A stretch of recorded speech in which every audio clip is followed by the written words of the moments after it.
Okay guys, so welcome back to Elooh's Let's Play of Dragon Age Inquisition. I've done 5 episodes so far. Really enjoying the storyline now I've listened to it more in depth. So I've decided this episode is going to be for the Codex. We're going to try and get through what we can do, somewhere between 30 minutes and an hour, as usual. I know I keep saying that, but still go over the hour. But I'm just going to address a couple of things. I know that my mic is rather low at the moment. Having a couple of technical issues, I will deal with it, but it seems to be for the first few minutes of each episode, my mic's quite low, but then it picks up again. I will address it, and hopefully I'll be able to get that fixed rather shortly. Let me know what you guys think about possibly doing 1 or 2 Let's Plays in the future where there's no commentary there, or if you want to hear me on voice more often and that sort of thing. Yeah, let me know in the comments below. Really interesting to see what you guys think about that. So let's start working through some of the things which have accessed my codex. We'll start with characters. Okay, so I've unlocked a few. Let's see what it says about them. So this is Lord Seeker Lucius. No, sorry, this is Cassandra. Okay, so let's see what this is. So this is a letter from Cassandra to Lord Seeker. Okay, so I am fully aware of the intent behind your predecessor's declaration. Lord Seeker Lambert tried the Templars away from the Chantry control and led them into an assault upon all mages, for reasons you both find justified. I, however, am uncertain when the Seekers of Truth went from guarding against injustice to penetrating it. If you truly believe that it is not the case, I suggest you look out of a window at chaos this war has caused, and ask yourself if Thedas will recover even if you are victorious. I remain at Divine Justinia's right hand, and will stay there even if you brand me traitor. I am sorry, but there is too much at stake to swerve from the path we willingly followed at the Chantry's foundations. So that was a letter from Seeker Cassandra Pentagast to Lord Seeker Lucius Corin, Dragon 939. So that's obviously the corresponding paragraphs and such. I believe that it reads as though it's actually partway through Dragon Age 2, where obviously the Seekers, where Lucius and that was travelling against the mages in that time. Who's next? Cullen. Okay, so whatever you have heard in Kirkwall's rebellion, the truth is far worse. I would spare you that what remains of Kirkwall's Templars have been under my command for the past few years. We have done what we could to assist the city's recovery, to restore some semblance of order, but my time here is done. The Seeker Pentagast has approached me. She wishes to stop the war between mages and Templars. She has been recruiting men and women to the cause and wishes me to oversee the group's military concerns. If the conclave goes well, then we will not be needed. If not, we stand ready. I have decided to take Seeker Pentagast's offer. The circles have fallen. I have given more to the Templar Order, nor it to me. I have no more to give to the Templar Order, nor it to me. The Maker has shown me a new path, I must take it. Excerpt from a letter sent to the South Reach by Commander Cullen. So I'm guessing this must be just before he was recruited to come and help us with the Inquisition. That's quite interesting to know that it feels like he's fulfilled his role already for the Templars. Divine Justinia. Okay. Formerly the revered mother, Dorothea of Orlais, Divine Justinia V rose to power after the death of Divine Beatrix III in the year 934 of the Dragon Age. Little is known about Dorothea's background before she joined the Chantry as an initiate, but she proved to be a liberal and daring thinker, willing to take a former bard and lay sister. Liliana is a close advisor, a headstrong devotion to her own agenda, and rumoured support of the Mage Rebellion earned her no small dislike from the powerful priests long used to controlling access to the divine. In the year 940 of the Dragon Age, Divine Justinia called a summit, attending a negotiated truce between the Mage Rebellion and the Templars splintered from the Chantry. The Divine Conclave was held at the Temple of Sacred Ashes, the most holy place in Theodos. Before a resolution could be reached, a cataclysmic explosion destroyed the Conclave, consumed the Templars, rent the sky, and shattered the world's hopes for peace. Divine Justinia V perished in the Temple of Sacred Ashes. The Chantry floundered, leaderless in the wake of her death, and its fate grows increasingly uncertain. If Order is not restored to Theodos, Justinia V might be remembered as the Chantry's final divine. I guess that's true. I mean, we're going to have to do something about everything that's going on at the moment. Okay, so we have High Chancellor Roderick. There are some who claim men have no place in the Chantry, beyond the lowest rank of scholarly brothers and those who take their place among the Templars. It is not true. This is an organization spanning even 7 nations, from the smallest village Chantry to the Grand Cathedral in Valroyal. It takes more than sermons to keep it alive. There is an invisible army at work ensuring meals are delivered, repairs are made, and faithful attended to. And much of it is done by Chantry brothers like myself. The position of the High Chancellor places a man beside the Most Holy. I control who is permitted audience, handle her correspondence, deliver her word to Theodos, and serve as her advisor on matters which may be mundane but cannot be discarded. If I have influence, let it be said that it is something I use sparingly, if at all. This is a task to which I devote myself with solemnity. I and my fellows bear a burden so that others are free to guide the spirits of Theodos unencumbered. Excerpt from a letter by High Chancellor Roderick Asignon. So I wonder if we're going to come across him more in the future, while we're trying to get the Chantry on our side, and because at the moment everyone's still not too keen on us actually having an Inquisition. I'm guessing there's going to be some sort of main story part that turns them to help us, or something, I don't know, but we'll just have to wait and see for that. Josephine Monteler, Seeker Cassandra. So it's letter. Josephine Monteler is a noble from the nation Antiva. She was educated in Valroyal, where she built connections among the court. Once she finished her schooling at a surprisingly young age, Lady Monteler became the official diplomat between King Fulgeno and Antiva. Sorry about that. King Fulgeno of Antiva to Empress Selene of Orleans. The appointment suits her.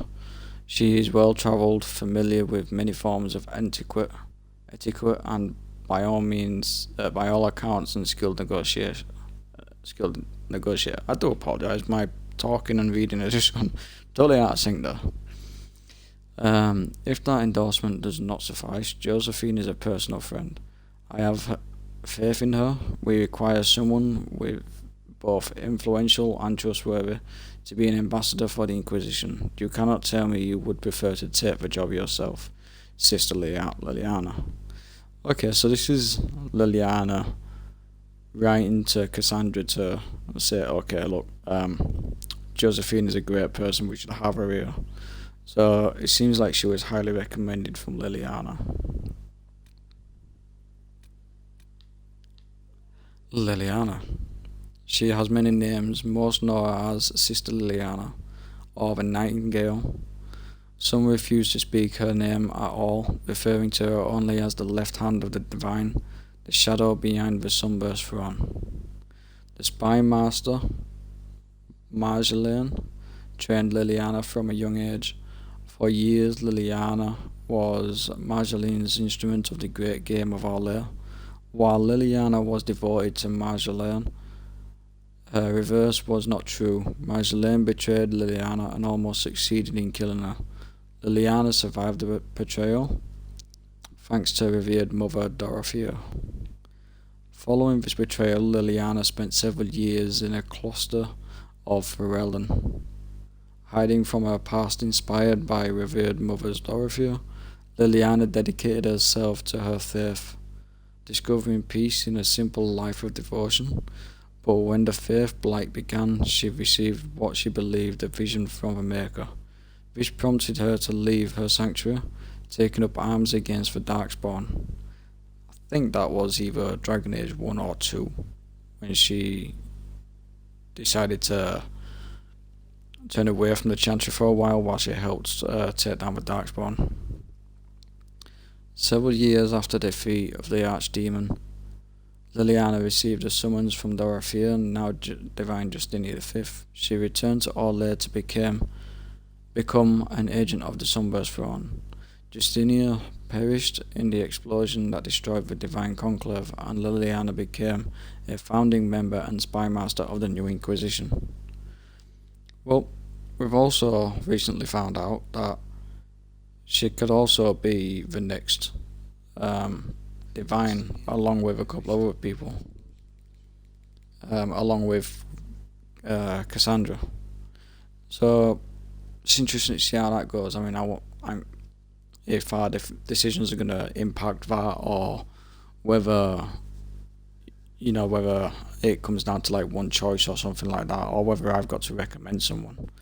But I'm quite interested to see how that turns out. Personally, at the moment, I think Liliana's probably the best person to go up there afterwards, if it's between those two. Just because Cassandra's more militarized. I thought we might have had a few on that one there. Okay, so this is Solus. Looks like he's writing a letter. So, Cassandra, I understand our first order of business must be investigate the bizarre breach in the sky and protect people from the demons descending. While my search continues, I wish to draw your attention to a new arrival at our camp, an elven apostate calling himself Solus. Solus entered the camp voluntarily, surrendering his staff and chantry forces without protest. To chantry forces without protest. He is not Dalish and says that he has never been part of the circle, claiming instead to have studied magic peacefully on his own, particularly magic tied to the Third. While I suspect he will be reluctant to accept the help of an apostate, Solus did come to us freely.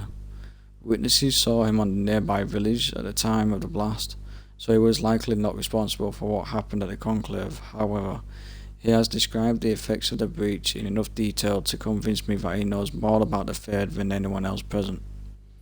Solus has requested permission to study the lone survivor and one of the smaller rifts, in hopes of finding a way to seal the breach. He has correctly guessed that it is growing, and believes that it will destroy the entire world unless we find a way to stop it.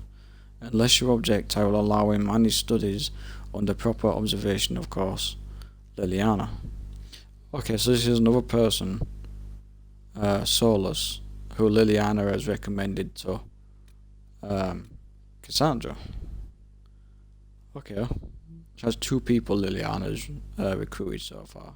And I gotta be honest, out of all the people, Solus does seem to have more knowledge about the magics and stuff like that.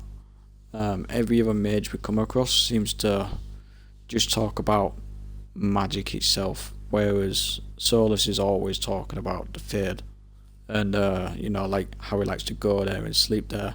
Well, that's kind of strange because I've not, throughout all three of the games, I don't think I've heard of many people actually going and travelling to and back from the Fade over time and that lot to get that all sorted.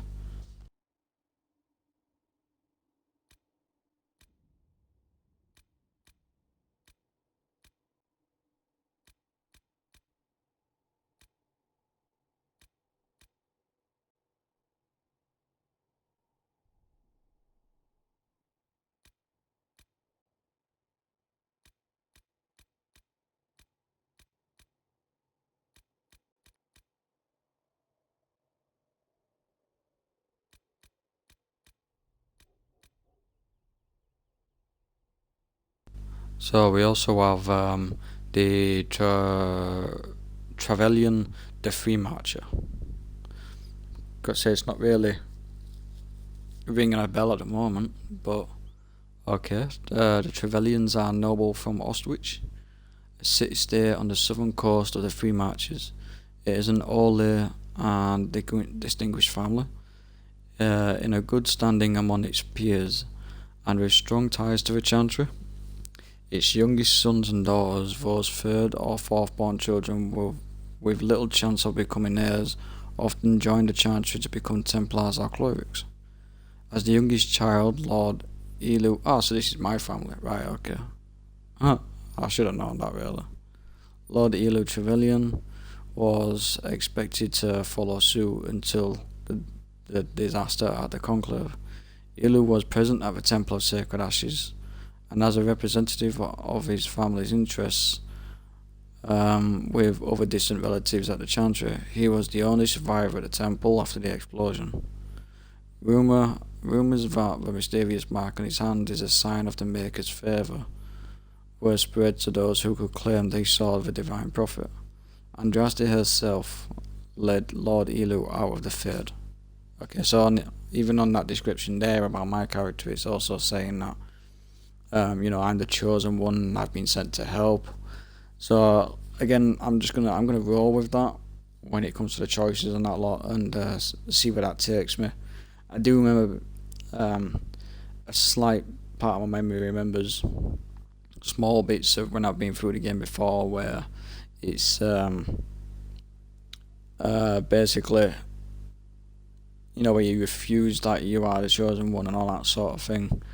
But I can't remember too much about that, so we're gonna roll with the storyline that I've got going at the moment. So last person that I've got unlocked on the characters is Varric Tefros. And there's power in stories. That's all history is. The best tales, the ones that last, might as well be mine. Varric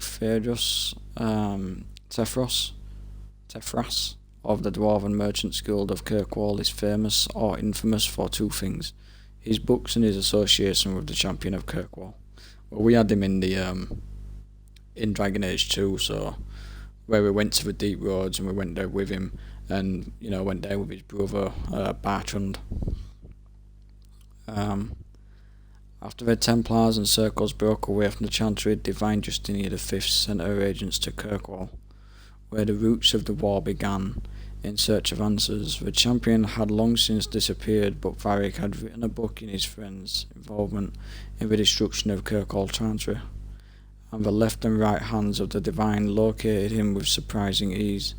They captured and interrogated him, then brought him to the Conclave to give him his testimony to the Divine in person, but fate decreed that he would never meet with her.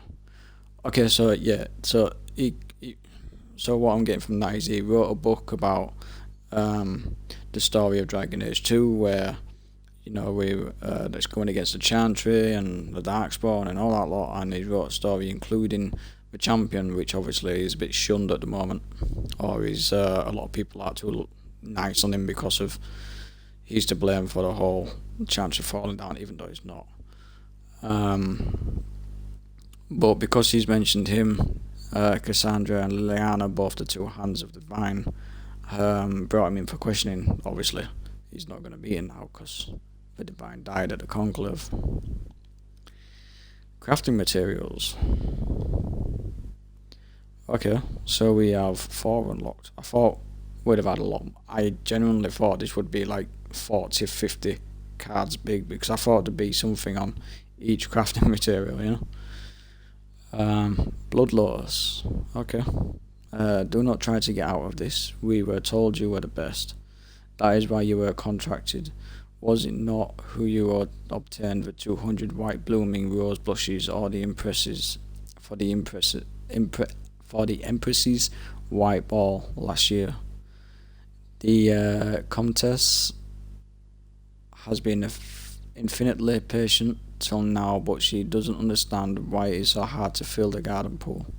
She wants no more excuses, and no, she will not compromise with the dawn lotuses.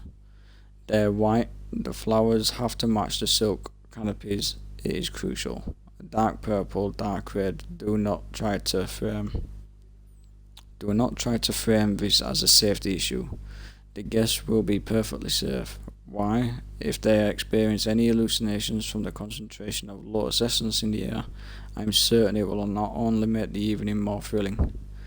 I don't care if you had to send someone to Ferelden Peak Bog to get it all, just do it.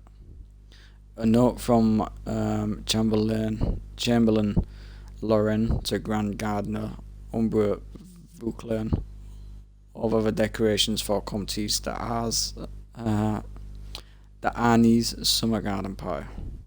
According to gossip in Valroyal,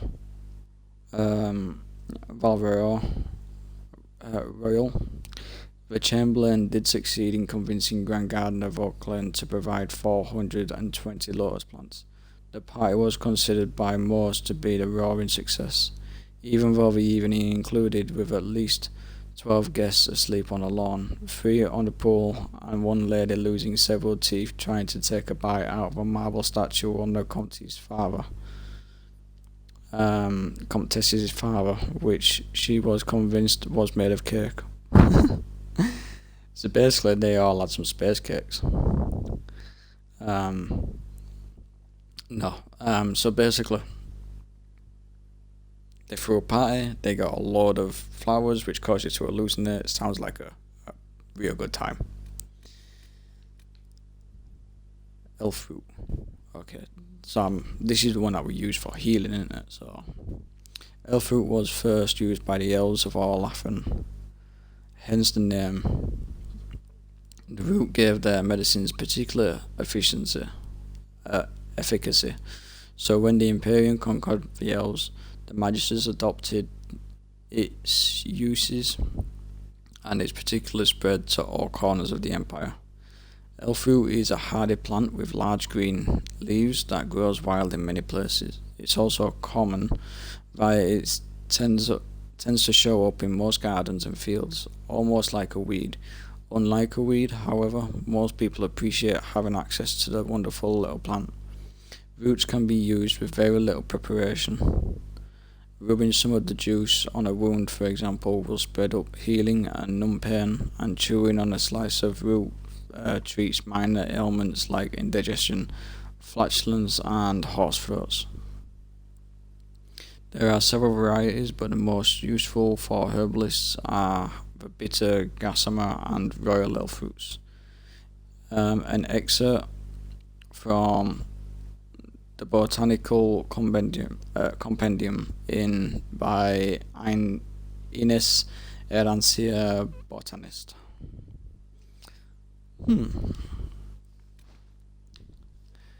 Emporium. Eloohs fell victim to the terrible sickness of the lungs, which her healers were unable to cure. Thinking the girl would soon perish, her parents surrounded her bed with brightly coloured flowers, hoping that they would bring some warmth and cheer to her last days. Oddly though, the girl began to recover from the illness and grew stronger each day. Her parents were baffled but overjoyed. The healers eventually learned that the fragrance of one of the flowers eased the child's breathing. The flower was an Emporium and later became known as the Solobius Emporium. The other variant that has certain magical properties is known as the Dark Emporium. An excerpt from the Botanical Compendium by Ines Arancia, a botanist. So, seems like That's a very useful plant. I guess that's sort of like nowadays, sort of like equivalent to like a steroid to asthma sort of thing. Asthma being the struggling breathing, and the steroid being, the scent, or the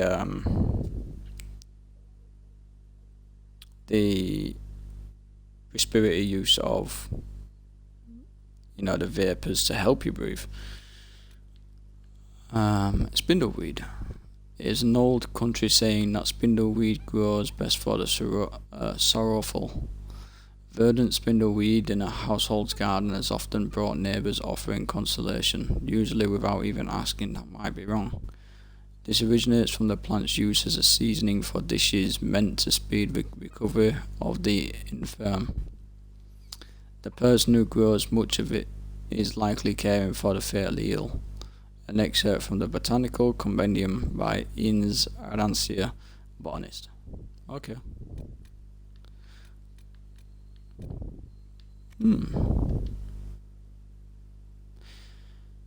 Creatures.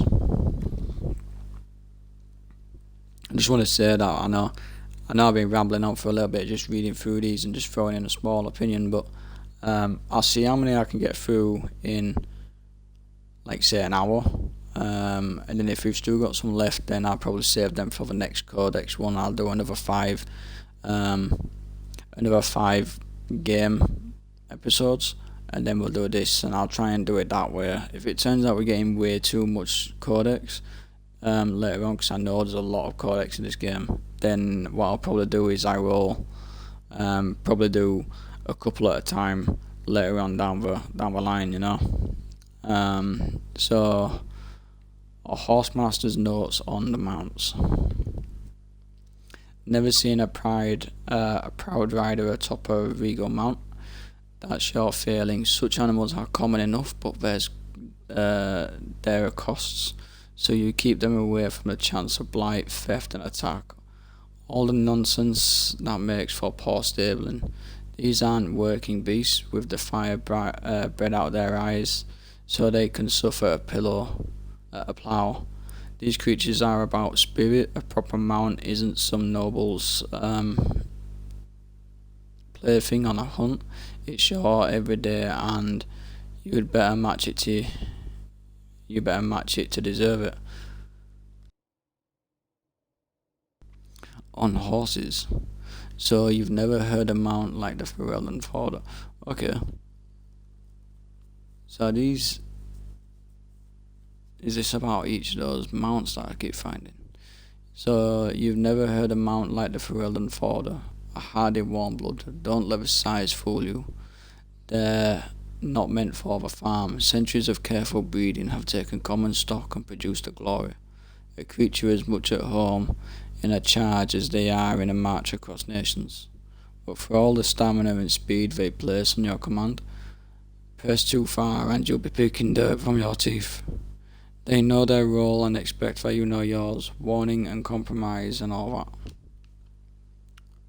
Cool. I'm just good to know about his horses and that they're actually bred well. Okay, so this is going to be telling us the types in it. So archers. To fight an enemy with a bow or crossbow is simple, although not always easy. A guard with a crossbow must crank his weapon after each shot. If there is only one such enemy, seek cover and give him cause to waste his shot, and then close upon him before he may fire again.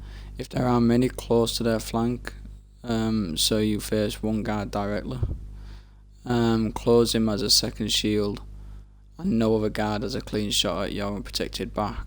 Do not move to the middle of their ranks and rally upon them, hesitating to risk hitting one another. A soldier with a short bow is a little more dangerous, attacking him as you would an enemy with a crossbow, but except that he will likely fire again. Approach with your shield up, if you have such sacrifice speed. Even if you must sacrifice speed, few soldiers are true masters of the bow. Those who do not fumble their draw in fear will fire a shot quickly, so is more likely to glance off your armor or shield, even punch through. A few soldiers have the skill, the strength to make a good use of a longbow. Respect those who do against such an enemy. Cover is the only defense. Move quickly across the field of vision, forcing him to compensate for your movement. Do not charge directly, unless your allies can distract him. A fully drawn longbow can drive an arrow through a cavalier's plate at 100 yards. Damn. A fight between an archer and a chevalier is a test of cunning versus patience. We are too often patient, heavily armoured as we are, and faced with lightly armoured foes who would harass us. While archers frustrate me as they do most chevaliers, it is good that we fight them, so we remember how to be cunning, how to break an opponent's patience. An excerpt from the Meditation upon the Use of Blades by Swordmaster Mozart de Jean requires reading at the Academy des Chevaliers. Okay, so that gives us a little bit of an insight on how quickly or how punishing we need to go with an archer. So like if they've got short bows, they're going to fire quickly, so we need to be, holding a shield up, get ourselves straight in there, dispatch them as quickly as what we can. If it's someone with a longbow, chances are they're going to be set back a little bit, but if you go charging straight towards them, then you're going to be in their line of sight, and it's going to be fairly easy for them to hit you. But if you move side to side and weave out, then they're going to find it harder to hit their target, i.e. you.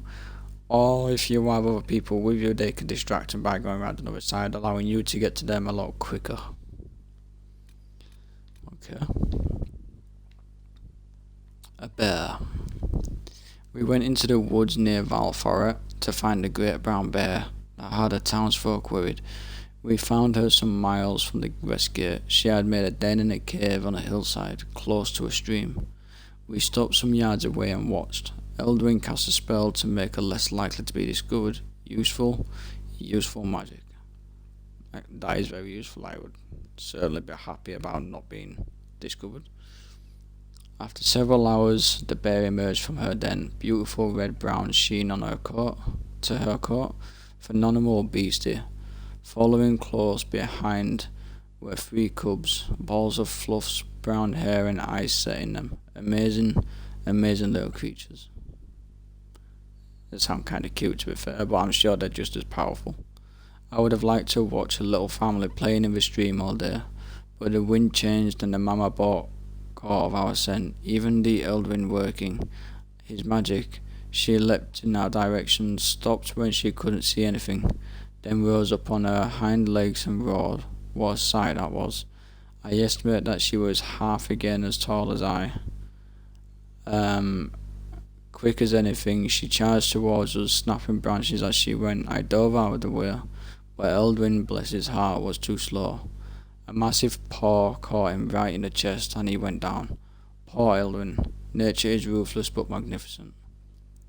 From the Wilds of Thedas, Volume 2 by Stephen de Owen. Okay, so it sounds like it sounds like he just wasn't fast enough and the bear killed him. But I guess that's what they get for sitting there too close and for too long. The Black Wolf. So the scouts report activity uncharacteristic of lupine behaviour. I'm sure someone mentioned that to me so far about the wolves. It might have just been, I don't know, talking or something. The breach and resulting rifts have caused unprecedented disruptions in the Vales. Such alterations to the environment may account for the unnatural aggression. If this is indeed the case, I cannot yet say how widespread the impact. How many wolves does this environmental unbalance influence? What threat does he pose to resistant members of the pact, to the local population? This warrants further investigation. Reports submitted by Seeker Pentagas, by Maniv, Mage Apprentice and Inquisition Researcher. Okay, so that's our creatures researcher. So I must have heard it somewhere for it to pop up here anyway, that they're having issues with some of the wolves. I'm sure we're going to have so much to do with trying to fix that very shortly. Just take a slight sip of my drink here.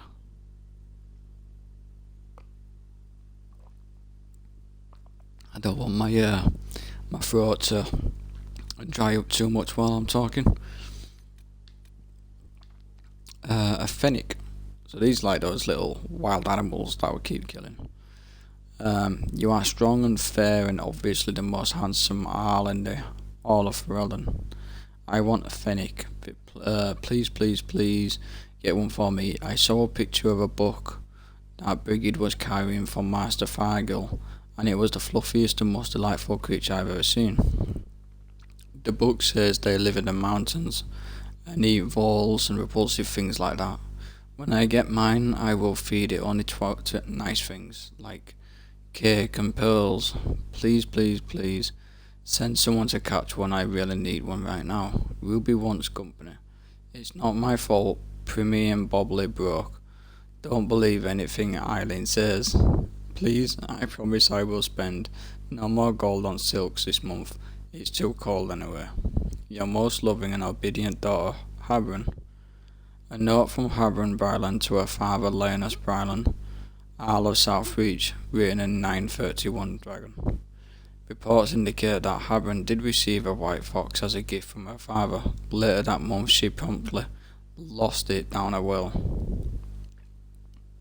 It sounds like this is his daughter keeps getting animals and she wants to be really nice to them all, and a bit like getting a kid a hamster sort of thing. And she keeps accidentally killing them by not feeding them the right things and just trying to spoil them, like feeding them cake instead of giving them some raw meat, or well, until she starts asking for a baby bear, and then that thing will probably eat her instead. So a bit morbid, but a foot soldier.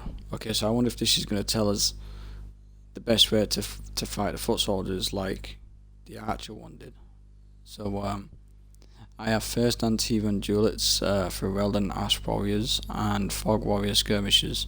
When they strip away the titles and tricks, they are simply men who want to see their enemies dead, but need a hand free to manage it. Duelists favour a thinner target over the offensive strength of a main gauge. Ash warriors need a hand to guide their Mabari, and a lighter weapon to take advantage of the openings their dogs leave, while Fog warriors rely on stealth and speed too much as a heavy shield. When engaging with such opponents, respect his speed. His hands and his feet will move a great deal. Ignore them, watch his hips and shoulders instead. First deny what advantage he has in his allies or environment, unless you have trained equally in such matters. Once you control his weapon, overwhelm him. He has no shield, and you need not fear a second blade. If forced to fight in such a manner, you must decide whether you will fight as a duelist, one-handed, or as a chevalier. If the former, drop your back legs away and tighten your center target, as you have no shield to cover your body or second weapon to bring it into range. Focus on a quick attack and give ground freely. When you cannot find an advantage, if the latter, rely on your Vambrace and Gauntlet as a shield. Try to wrench your opponent's weapon away. My left armor bears the scars of such efforts, but my opponents bear worse. Better still, do not lose your shield at all, but battles are not a place to be perfection. An excerpt from Meditation upon the Use of Blades by Swordmaster Masouche de Jean-Men requires reading at the Académie des Chevaliers. Okay, so that telling us about the soldiers and obviously on how to kill them. And it's just basically saying that if they have a shield, they're going to be slower, but if they don't have a shield, then we need to be prepared that, we may take some damage, or we just got to be a little bit quicker. A guardsman. A novice believes his sword's of the utmost importance of his shield, there to show his family's colours. All scoff at such foolishness, but the older student, thinking of his shield, a sign from the maker that he cannot be struck down, is little wiser. A warrior coming away from battle with his shield denied that the ripped may be praised for bravery. A warrior coming away with his shield merely scratched should be praised for his skill. I don't know, unless he just hasn't really been fighting and he's still got his shield there, then I guess you can't really say it's skill. Well, I mean, it's skill to stay out way, but remember that every metal shield has been beaten into shape and that may be beaten out of it. Even a blow that does not tear a hole drives impact through your arm and shoulder, where shock and pain will wear down even the strongest warrior. In a duel against a single opponent, you may seek a quick advantage in taking a blow directly to a shield, in order to strike one in return. If you are protecting another, you may have no choice. In all other cases, against one opponent or many, it is better to hide the movement of your hips and shoulders behind your shield, forcing enemies to recover on it rather than you. Forcing your enemies to focus on it rather than you. It is also true when fighting an opponent so armed your goal is not the shield, but the man behind it circling or locking shields may gain you an advantageous position. Failing that, rain blows upon his defence until he tires and his guards grow sloppy. If you are neither skilled enough to slip past him, nor fit enough to wear him down, you will almost likely die. An excerpt from Meditation upon the Use of Blades by Swordmaster Mosaic de Jean requires reading at the Académie des Chevaliers. Okay. A mage. Mages are not demons or monsters. They are men and women like any other, except for their skill with a weapon few are given.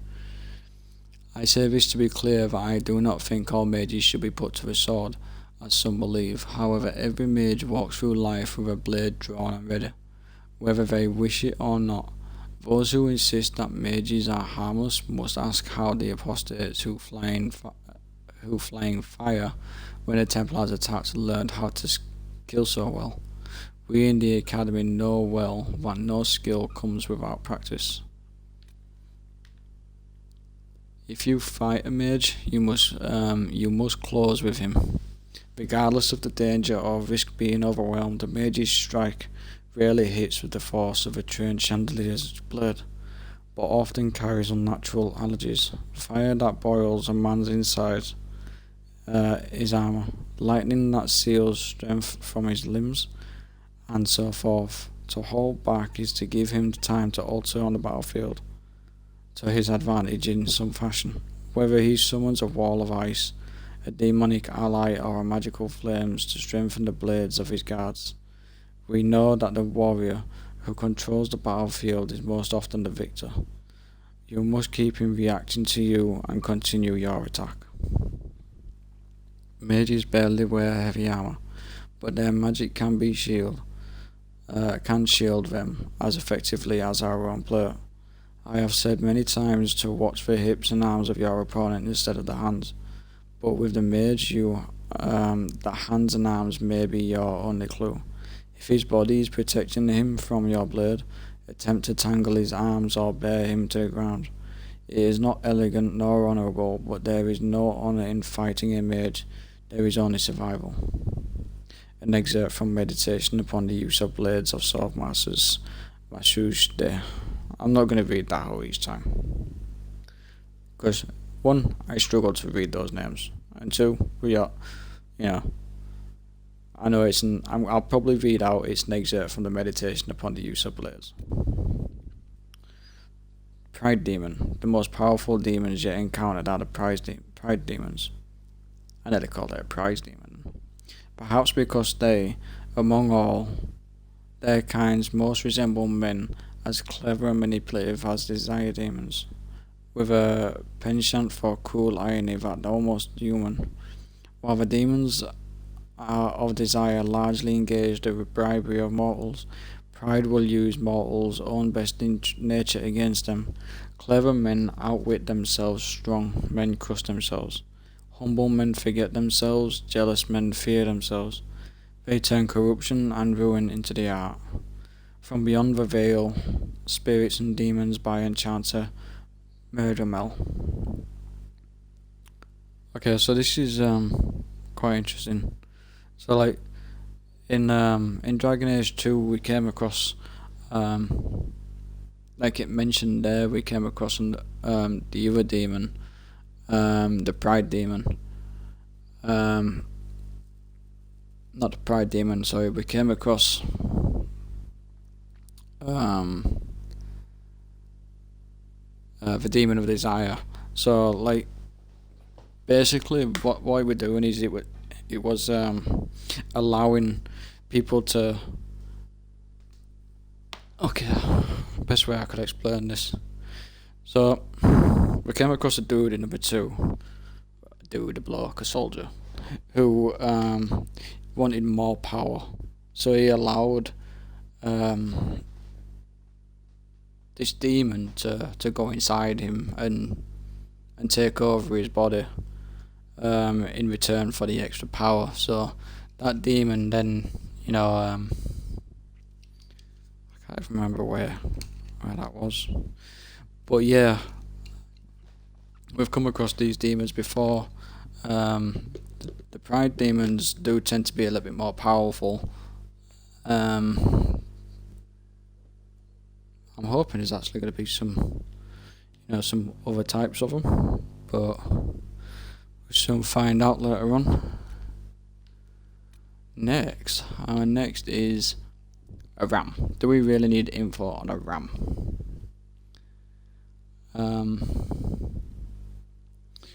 Okay, I'll read it anyway. So the ram is a marvelous creature. Its wool makes the best lining for winter coats this side of the mountains. The horns and bones can be crushed into powder and mixed with the soil for a healthy crop, or charred and ground into ink powder. The hide makes a good cover in a window against the winds.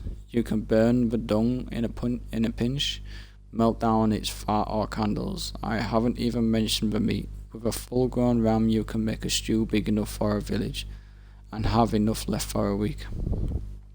So there'll be no more complaining about being paid in sheep for your work during the harvest. With that ram and a few ewes, you can start your own flock. You're lucky to have them handed to you instead of needing to go to tame a wild one. Listen to your father for once, take care of those animals and they'll take care of you. A letter from a Ferelden farmer to his son.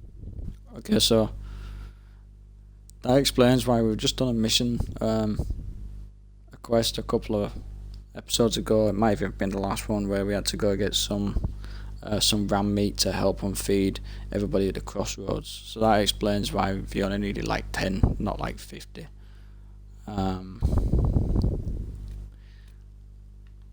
See if I can get through these other ones. They're shared. It has been suggested that the only way for a demon to affect the world of the living is by possessing a living or once living body, but this is not always true. Well, that's what I was saying about the guy from before who he took on a desire demon by allowing it into him. Indeed, a shade is one such creature, a demon in its true form that has adapted to affect the world around it. The hypothesis is this: we already know that many demons become confused when they pass through the veil into our world. They are unable to tell the living from the dead. The very static nature of the universe being confused to a creature that is accustomed to a physicality defined entirely by emotion and memory. Most demons seek to seize immediately upon anything they perceive as life. Jealousy attempting to possess it. But what of those that do not? What of those that encounter no life or fail to possess a body? What of those that are more cautious by their nature? These demons watch, they lurk, and they envy. In time, such a demon will learn to drain energy from the psyche of those it encounters. just as it did in the third. Once it is drained enough, it has the power to manifest and will forever after be known as a shade. Such a creature spawns possession. It instead floats as a shadow across its piece of land, preying upon the psyche of any who cross its path. Perhaps it believes itself still in the fade. There is evidence to believe that this is so.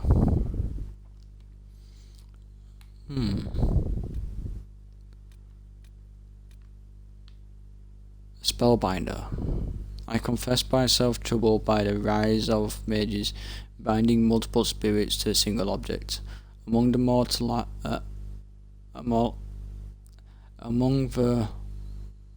mortality, interacting with spirits is a serious, even intimate undertaking. These spellbinders, as they call themselves, bind many simple spirits, usually to books or other easily compartmentalized objects set with runes, and they have stripped the interaction with spirits of its importance, reducing it to a mere mechanical exercise. That such magic is useful to those spellbinder, I do not argue over the power contained in these objects is difficult to focus. But diffused magic can easily distribute magic across the broad area, augmenting the mage's allies. The spellbinders insist that no individual spirits is capable of breaking their bindings, and that the spirits cannot cooperate well enough to effect an escape together. Furthermore, they maintain that because the bindings are all tied to the spellbinder personally, there is no risk of these enchanted books falling into the wrong hands. Still, the books are in their hands, and I am concerned. Although the practice has been spread across most of Phaedos by now, it seems to have originated in Tevinter. These mages might bind spirits and demons too deadly, and it is not natural for spirits to remain in this world for any great length of time. Our Maker placed the veil between our world and the Fade for a reason. After all, who are we to second guess his wishes? Perhaps I have grown more reverent in my old age. An excerpt from Life Among the Dead by Enchanter Rodmont Van Haeg, senior member of the Mortalitae. Okay. And we'll try to get through this one. So what I was saying is that there's books out there which are basically haunted, but they can't. Well, they're shackled to the books or inanimate objects. But these demons are shackled to them, or these spirits as such. They can't escape it. They can't affect anything because they're not powerful enough to escape or to break the shackles. So they'd have to be done. Brought by somebody else, a wraith. So, like wisps, wraiths are sometimes thought to be remains of spirits or demons that have been destroyed. They cannot shape the fade surrounding themselves, nor are they capable of mimicking forms they see in the minds of dreamers as they weaker spirits do. Instead, they are the scavengers of the fade, dwelling in the shadows of stronger beings, feeding on scraps of thought and emotion from beyond the veil. Spirits and Demons by Enchanter Merdramel.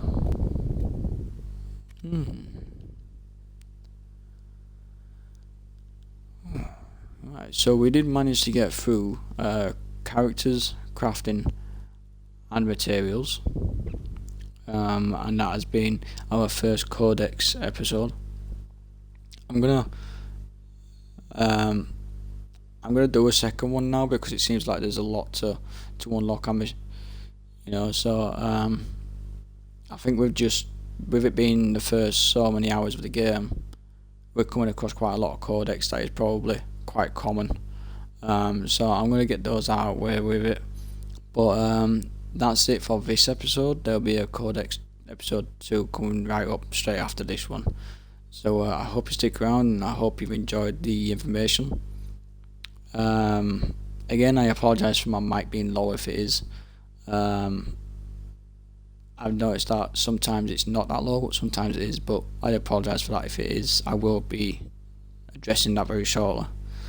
And thank you very much, and see you next time.